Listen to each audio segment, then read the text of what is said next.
Your sexual energy, your sensual energy is not shameful. It is not sinful. It's not something that we should be afraid of or pushing down or repressing. It is sacred. And this might ruffle some feathers, and that's okay. But I think a lot of us grew up conditioned to believe that your sexuality, your sensual expression is something to be ashamed of. It's something to hide away, something to repress, something to stuff down and ignore because abstinence is the way, right? This is the way that I grew up. This is the way that a lot of the people that I talk to grew up. And I don't think that it's serving us in any way, shape, or form because regardless of whether we want to think about it or not, we were all created from sexual energy. You did not come from an immaculate conception. You came from a moment of sexual expression, sensual expression, sexual, sensual energy coming together between two people that created a life. Therefore, sexual energy, sensual energy is creator energy, creative energy. It is life force energy. So therefore, if this is something that can literally create life out of nothing, and especially if you were a feminine being, how much power that holds in the ability to create life out of nothing, to bring a new life into this world. And we've talked about this in the other episodes, whether you choose to birth a human life into this world or not does not matter. It is simply the fact that there is that option, there is that ability to bring something out of nothing and like birth it into the world. And that to me is pretty fucking magical. So your sensual energy, your sexual energy is not something to be afraid of, not something to be stuffing down, hush hush, ignoring. It's something to be celebrated, something to be transmuted and alchemized through your body to create fucking magic. And if you grew up in a home or a religion or a culture that still shames sexual expression, makes you feel bad about having sexual desires or urges or even seeing yourself as a sexual person, to my belief is that that causes a lot of inherent damage because we as humans are sexual creatures. We are beings with desires and the ability to feel pleasure, the ability to receive pleasure, the ability to create life out of nothing, the ability to harness sexual sensual energy and create something beautiful, whether it's art or a human or a connection or an experience or a relationship, whatever that may be. So myself personally, growing up in a religion and a culture that really didn't celebrate sexual energy and, kind of the opposite, you were told that you'd go to hell if you experienced any sexual desires, you acted on those desires. There was really this culture, this very pervasive culture of repression, of we don't talk about that, we don't think about that, we don't act on those urges. And for me, I think that energy was very detrimental. It caused me to feel really shameful about my body, caused me to feel really inherently wrong about my body, caused me to feel guilty if I had any, thoughts or desires around sexuality.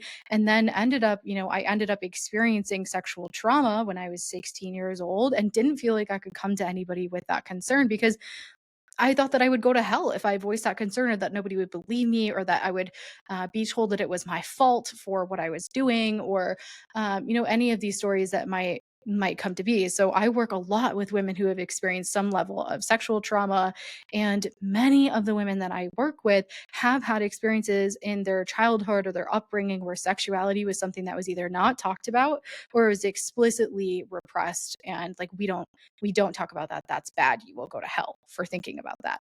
So I think that there's been so much damage done by this narrative that our inherent life force energy is wrong and something to be shameful about, something to feel sinful about. And it has created so much disconnect between not only ourselves and our bodies, but also ourselves and other human beings, where we could, be using that sensual sexual energy as a way to connect to them, as a way to be, experiencing more deep relationships and intimate connection. And this is something that I was talking to a client about today, who she's kind of in the process of figuring out how she wants to move forward with her spiritual beliefs. Like she's been raised in the church and it's just not really feeling like it's resonating for her anymore. She still believes in God. She still wants to cultivate a spiritual practice. Same. I mean, if you listen to my episode about religion, I do still believe in a higher power. I do still believe in God. I think that spirituality is something that just gets to be personalized to the person experiencing it. I think that spirituality is something that should look different for each person inside it and should work for the person inside it. It's a system just like anything else. Religion is a system just like any other system in our world. And if it's not working for you, you have the option to explore a different system, to explore something that works for you. And it's something that was really really heavy for her, really present for her, is that she didn't feel like she could be accepted in her faith, having the beliefs that she does about her body and her sexuality. And she grew up feeling really, really ashamed of her body. She also endured, some level of sexual trauma that's really significantly impacted her throughout her journey. And she's in her 30s now and has had a really difficult time accepting her body, loving her body, and getting comfortable with any sort of physical intimacy. And, through what we've been working on, through somatic work, through breath work, through coaching, through all of these deeper layers, we've really uncovered there was so much of this story around being unworthy or being undeserving or being wrong, being shameful surrounding her sexual expression. So she really just shut that part of herself down. There was trauma associated with it as well. So she kind of just built up these walls around sexual expression and never felt safe to inhabit that, even in very small ways, even in being able to even provide touch to herself that's non-sexual. She just felt very, very shameful in even expressing any sort of intimacy towards her body or towards anyone else. And I feel like it's so sad that we've gotten to a point that people feel so shameful about their bodies and their sexuality that they completely shut down. Or we also see the opposite end of the spectrum, that because so much repression exists, because so much demonization of our sexuality exists, then we experience things like sexual trauma. Then we have people who are willing to put people in harm's way because of, in that sort of sexual energy. So, do I think that coming to terms with sexual energy and creating a healthier relationship with it is going to solve all of our problems and take away anybody who's willing to abuse that power? No, probably not. But I do think that it would help. And in other countries where they have a little bit more understanding of sexual energy and their medically accurate sexual education is happening, we're empowering people to understand about their bodies, we're empowering people to understand how all of that works, there's a lot less rates of sexual trauma and things like rape and sexual violence and domestic violence, because this sexual energy, sensual energy, is such a powerful force. And it's a big belief of mine that there's a massive reason why it's been demonized for so long, and that's because it holds so much power. If you tell people to whether implicitly or explicitly, tell people to be deeply ashamed and fearful and guilty of something that is deeply inherent to them, something as primal and human to us as our sexual desires, what do you think is going to happen when we have this massive part of us that's repressed and told that it's wrong? We're either going to completely shut down and disassociate from that part of us, which is just sad. And, we're missing out on so much vitality, so much pleasure, so much more life, so much more aliveness. Or we have people take it to the other extreme where they're so repressed that they then act out in a way that's hurtful to themselves or to others. And I just don't think that this is a good system regardless. So when we continue to repress that sexual energy, it is such a powerful force that's being repressed that it's bound to either come out in a way that's hurtful or to oneself or to somebody else. So I do believe that there's a reason why the last 2000 years we've really demonized sexuality, especially women's sexuality. And that's because it holds so much power. Because in the world of Tantra and other beliefs where sexual energy is actually really revered as this creative and sensual sacred energy, we aren't abusing that power. We're actually using that power to alchemize an experience and to transform something into, really beautiful experiences, whether that's with yourself or with another person, and creating that connection of, intimacy and vulnerability. And it's also, again, my beliefs that our sensuality, our sexuality, our connection to that sexual energy is a direct portal to that which is bigger than you, that creator energy, that creative energy, that source energy, God energy, whatever you want to call it. Sensual energy, sexual energy is a direct portal to the divine in things like Tantra, but also, again, in my personal beliefs.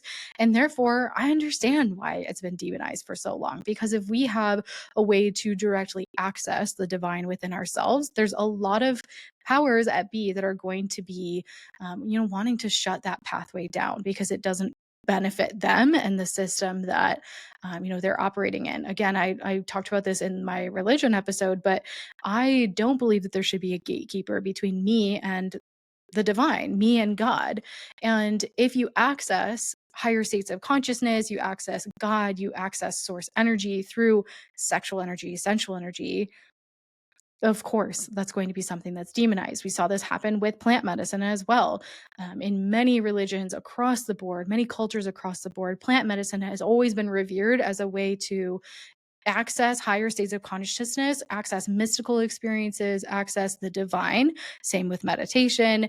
But these were something that were deeply ingrained in previous, practices within within the religious community, within most cultures.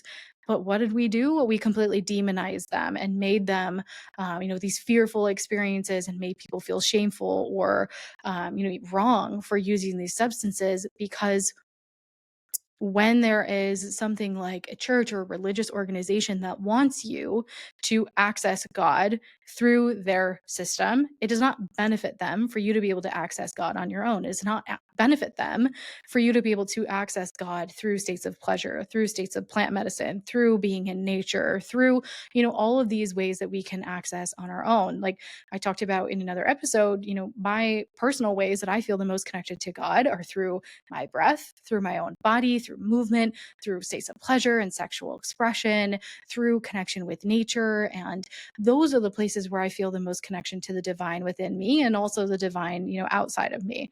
But that means I'm not going to church. That means I'm not, contributing to a system that needs followers, it needs money, it needs support.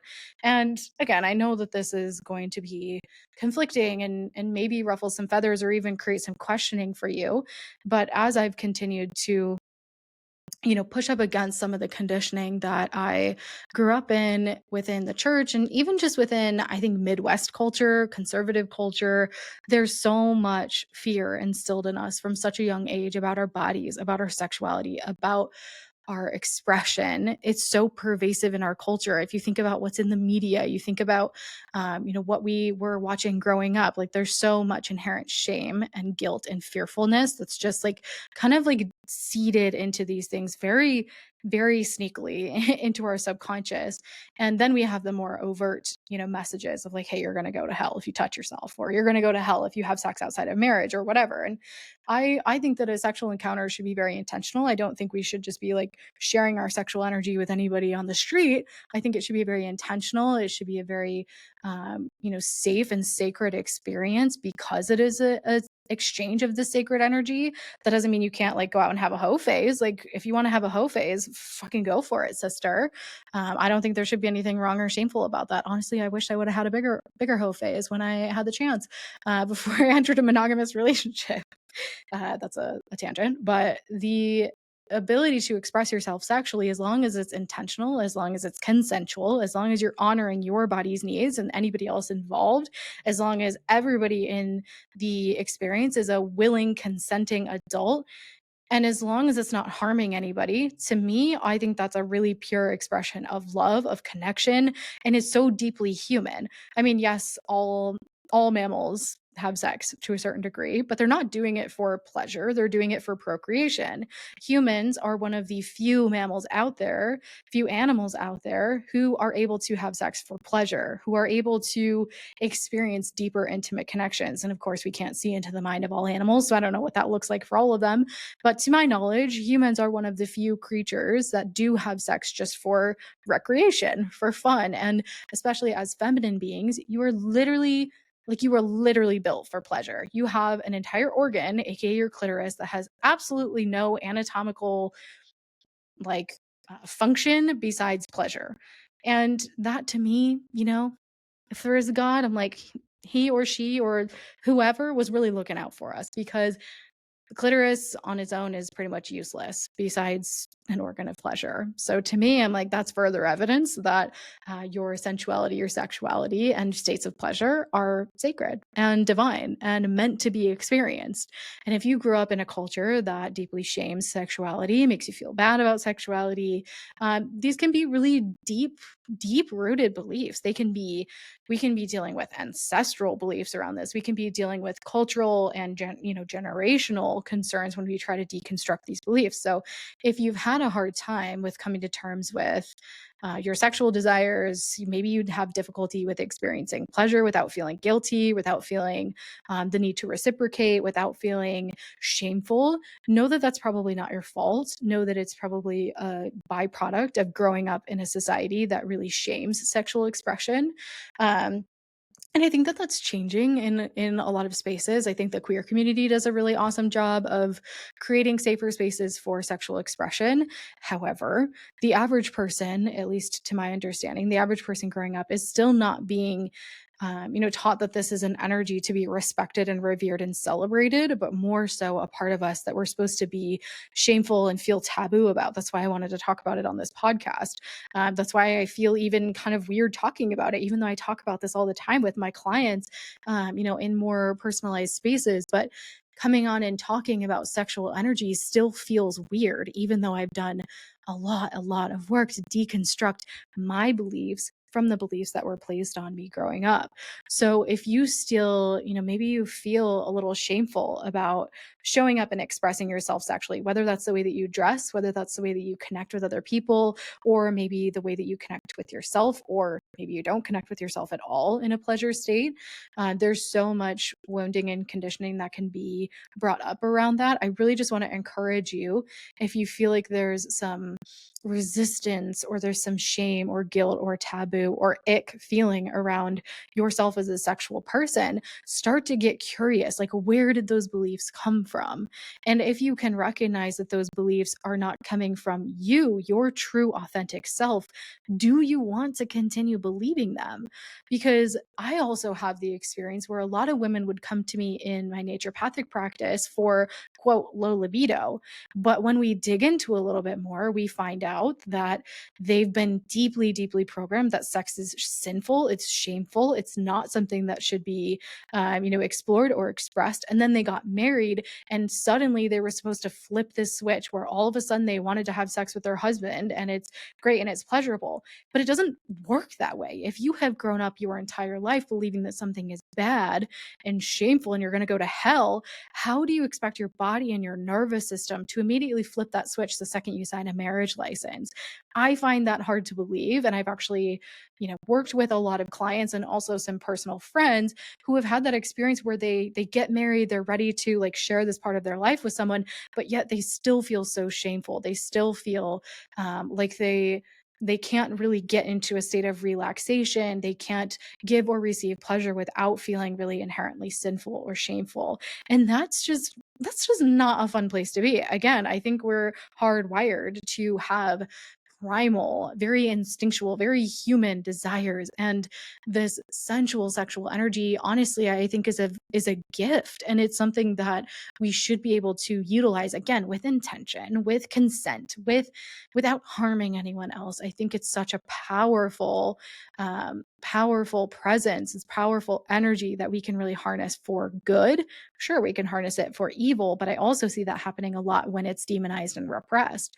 And if we just get a little bit more, comfortable in understanding sexual energy and expressing it and celebrating it, I do think that the fear and the really harmful behaviors around sexual energy would change if we no longer have this cultural narrative that it's bad and shameful and sinful.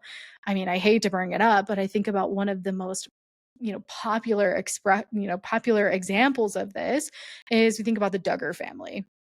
The Duggars, if you don't know them, were on a TLC show called 19 Kids and Counting. I used to watch it as a kid. I was like fascinated, but also horrified. Why? Why are you having 19 kids?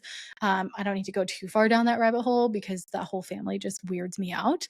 But they very much practiced a incredibly conservative viewpoint on sexuality. It was very much repressed, although there had to be a lot of sexual energy going around between Jim Bob and Michelle because they had fucking 19 kids. I think they might have had 20, 21 by the time the show ended. Clearly, there's a lot of sexual energy going on. Jim Bob was getting it.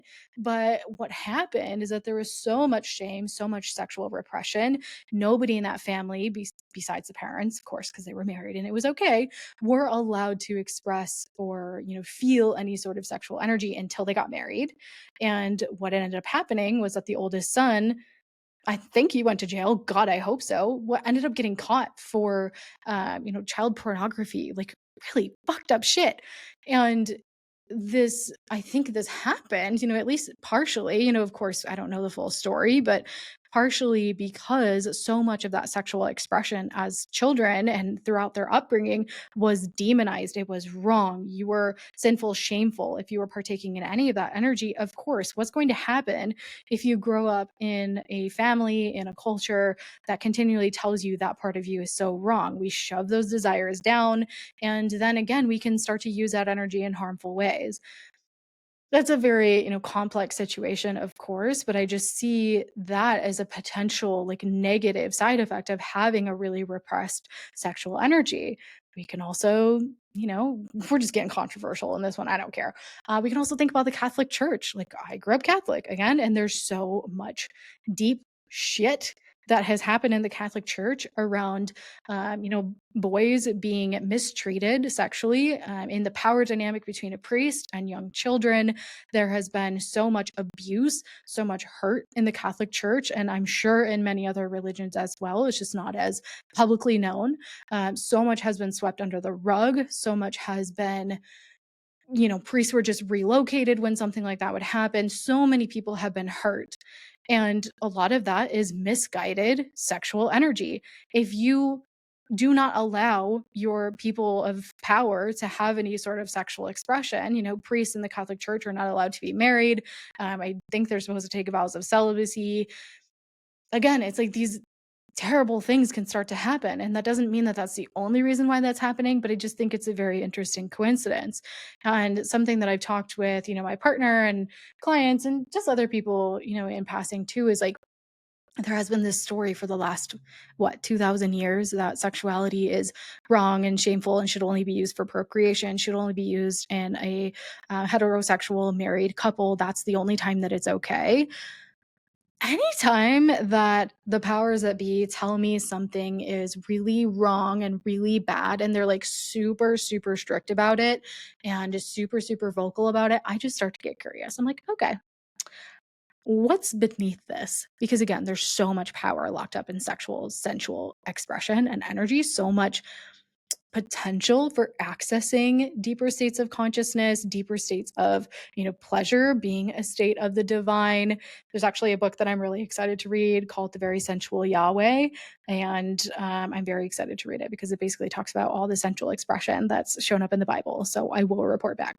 Again, I'm just like fascinated in learning all of this, but there's there's just such a undertone still, I think, culturally, that we should be ashamed of our bodies, of our sensual expression, our sexual expression.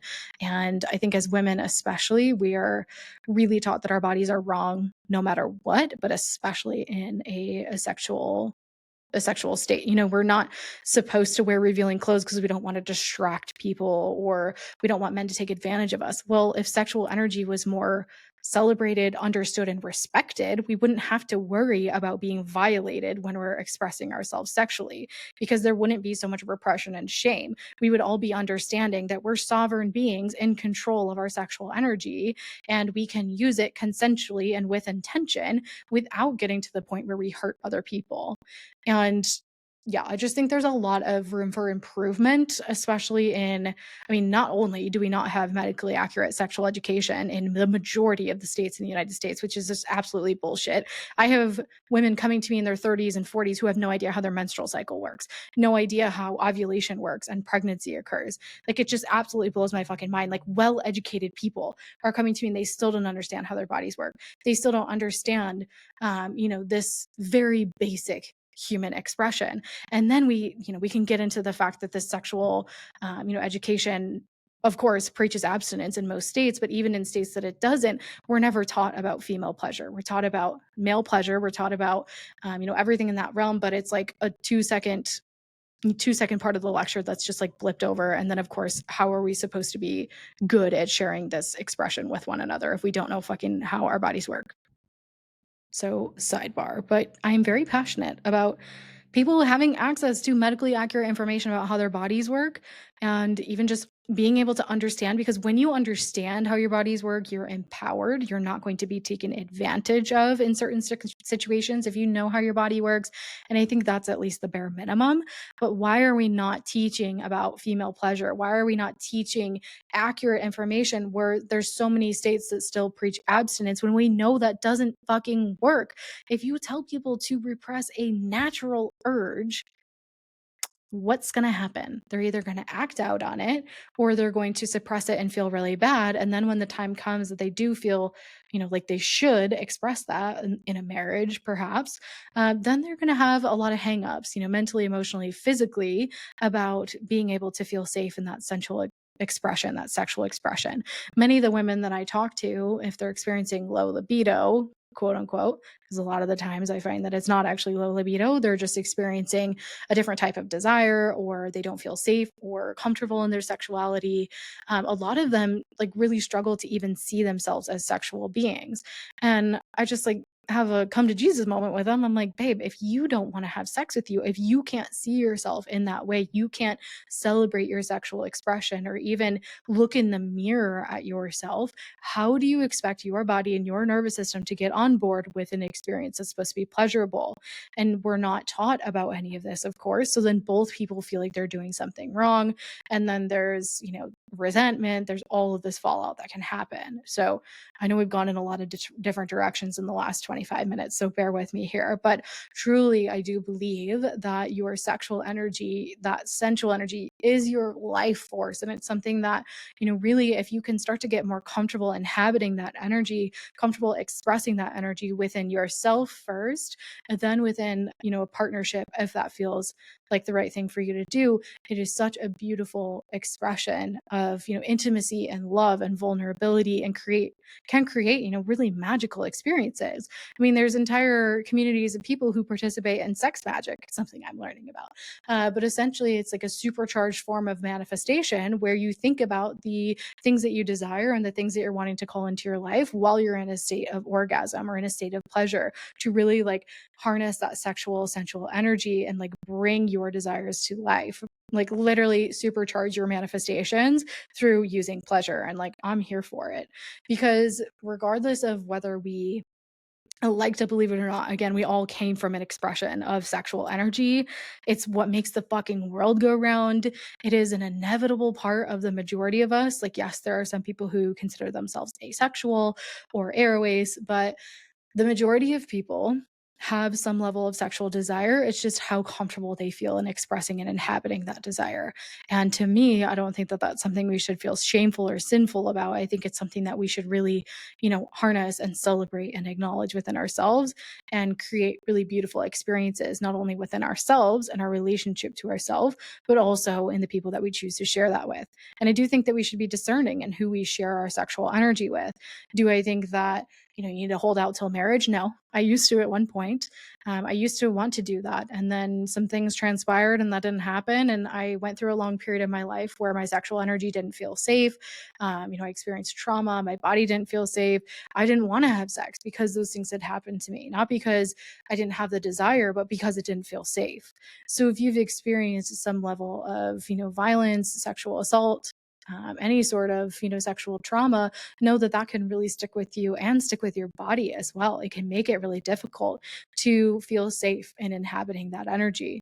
So that's why I usually will, really recommend that you start within yourself first. So if you've have had a negative experience that, um, whether it is a trauma or just cultural conditioning, religious conditioning, familial conditioning that has taught you that your body is not safe, or sex is not safe, or pleasure is not safe, you really do get to do the deep subconscious and like nervous system and body work to start to reprogram that safety. Because if we don't feel safe, we're not going to feel pleasure. And if we don't feel pleasure, we're not going to, it's not going to be a great experience. Or if we don't feel safe in expressing our desires, we're not going to get what we want.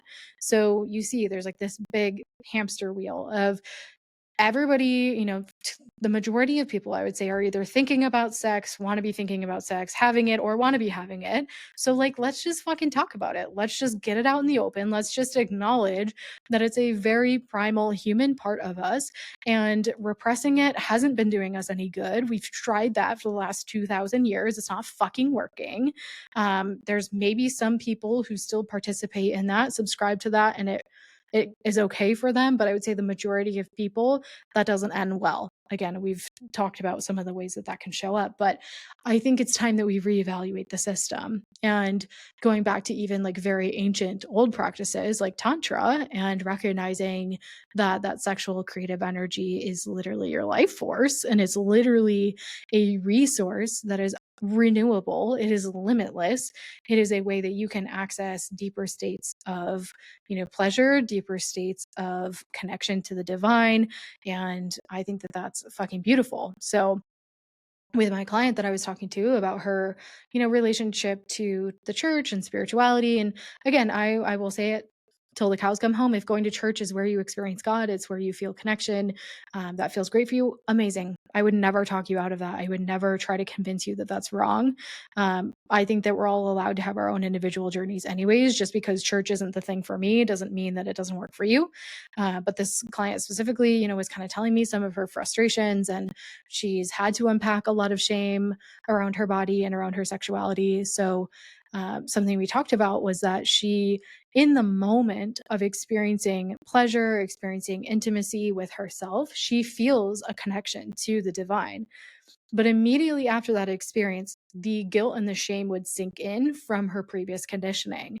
So something that we are, working through is being able to decondition some of that shame and those feelings of guilt and like unworthiness in the body, because they're not hers. When we get down to like what her intuition is saying to her, what her body's saying to her, what her spirit is saying to her, it's not that this is shameful or that she needs to feel guilty about it. That's coming from these like deeper conditioned places from what she grew up learning, that it's bad, that it's shameful, that it needs to be repressed. So this is something that, we're working through with tools that really help you get into the body, like breath work, like somatic, experiences, somatic practices, as well as just like really starting to question some of those beliefs. So if you grew up in a home or a culture that really villainized sexual energy, and that doesn't feel like it's, serving you well anymore, you feel like you want to get more comfortable with expressing yourself sexually, expressing yourself sensually, feeling more comfortable even in feminine energy,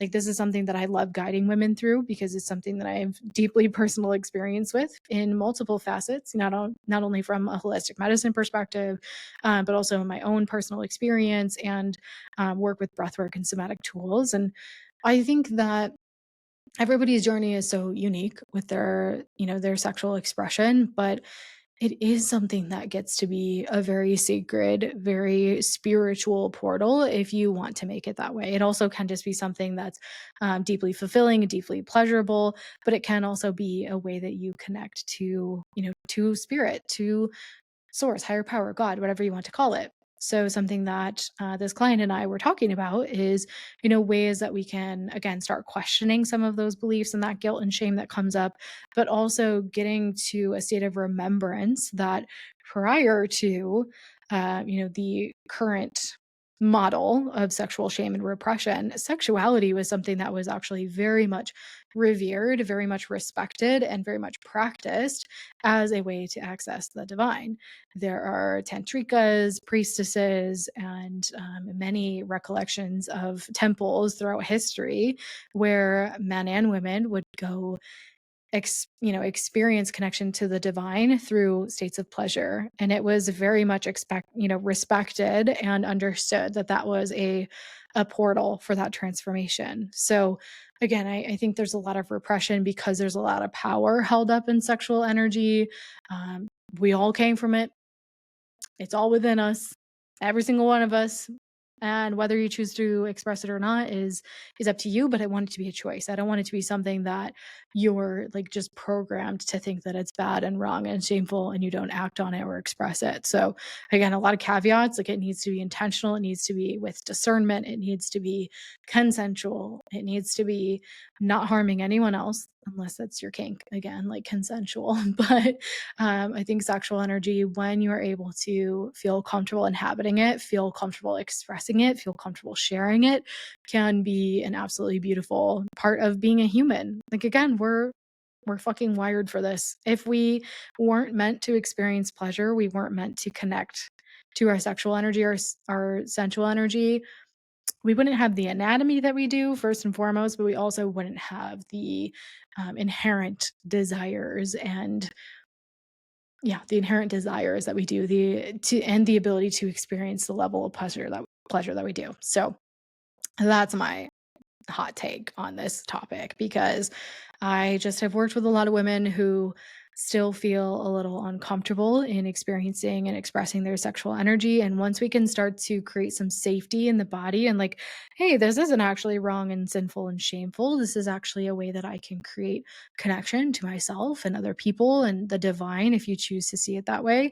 Like, what a beautiful gift to share, not only with yourself, but other people, if you choose to do that. So if you grew up thinking sex was really bad, really shameful, and that's something that you're wanting to deconstruct, if there's something that's like lighting up in you after this episode and you feel like you want to take that work deeper, you want to get to a better place where you can feel safe in your nervous system and your body to receive pleasure, to be in your body in the moment, not dissociating during pleasure, to ask for what you want, in the bedroom and otherwise. Like, pleasure doesn't just mean sexual. Sexual energy, sensual energy doesn't always result in like a sexual act. Sometimes it can be shared in different ways. Like, if you want to tap more into that energy, you want to get comfortable in that energy, this is the work that I absolutely love guiding women through, again, because I have experience with it, and because it's fucking fun, right? Like, helping you deconstruct the beliefs that you have about your sexuality and helping you be more fulfilled, helping you experience pleasure in all areas of life, helping you feel more confident in your body, more at home in your body, is like my life's work. So I would love to do that alongside of you. If something within you is lighting up at this episode, something within you is even questioning your beliefs around sexual expression, like, I would love to talk with you. And if you have a different opinion, I'm also open to talking to you.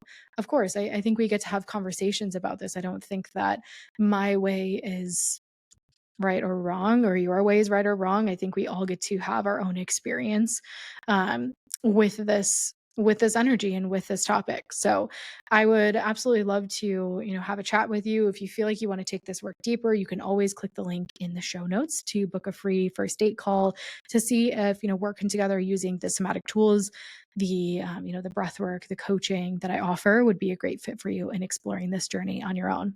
But I fully, fully support your full and most liberated sexual expression. I think your sexual energy or sensual energy is something that needs to be celebrated. It gets to be alchemized into the most beautiful, magical, pleasurable life.